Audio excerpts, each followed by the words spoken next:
3, 2, 1 Start.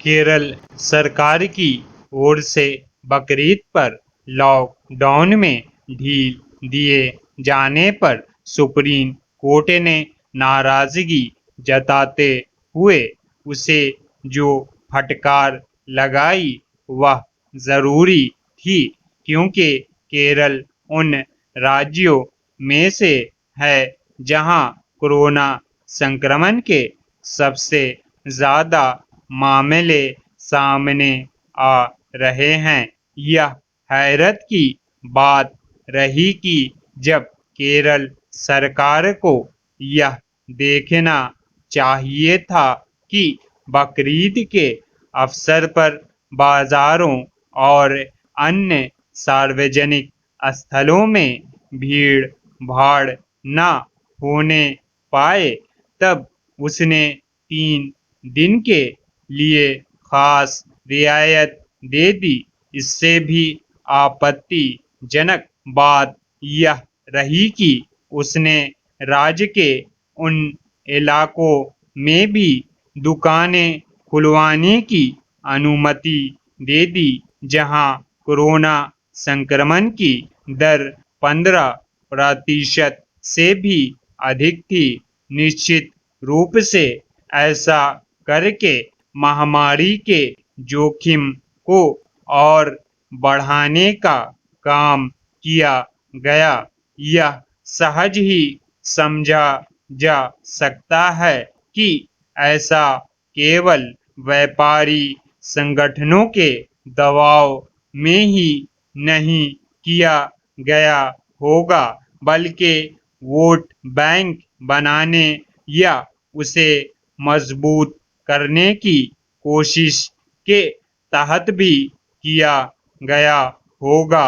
यह लज्जा की बात है कि कोई राज्य सरकार लोगों की जान जोखिम में डालकर तुष्टीकरण की ऐसी खुली राजनीति करे।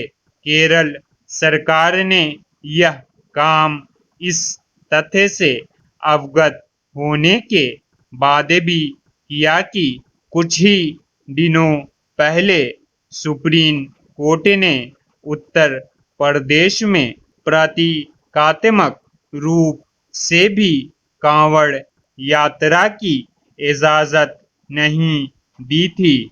यह संभव नहीं कि केरल सरकार इस सबसे परिचित ना हो कि संक्रमण की दूसरी लहर के जारी रहने और तीसरी लहर आने की आशंका को देखते हुए देश भर में इस तरह सार्वजनिक स्तरों पर होने वाले आयोजनों को रद्द करने की जरूरत जताई जा रही थी।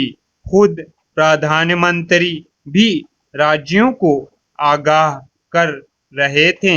यह अजीब है कि केरल सरकार के फैसले के खिलाफ इंडियन मेडिकल एसोसिएशन को छोड़कर अन्य किसी संगठन ने आवाज उठाने का साहस नहीं किया। क्या इसलिए नहीं किया ताकि समुदाय विशेष को बुरा न लगे? जो भी हो, इसकी अनदेखी नहीं की जा सकती कि कुंभ के आयोजन पर किस तरह तमाम राजनीतिक दल मुखर हो उठे थे। क्या नैतिकता का तकाजा यह नहीं कहता था कि ये दल केरल सरकार के बेजा फैसले पर भी मुखरता दिखाते?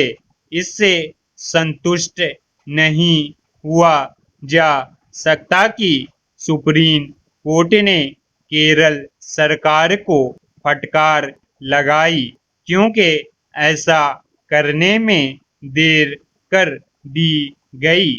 यह फटकार तब आई जब लॉकडाउन में छूट का आखिरी दिन था।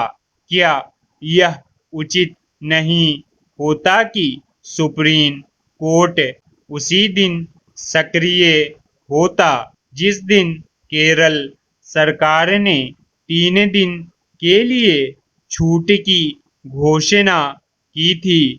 यह जो देरी हुई उसके दुष्परिणाम देखने को मिल सकते हैं। Stop. Thanks for watching. Like, share, subscribe.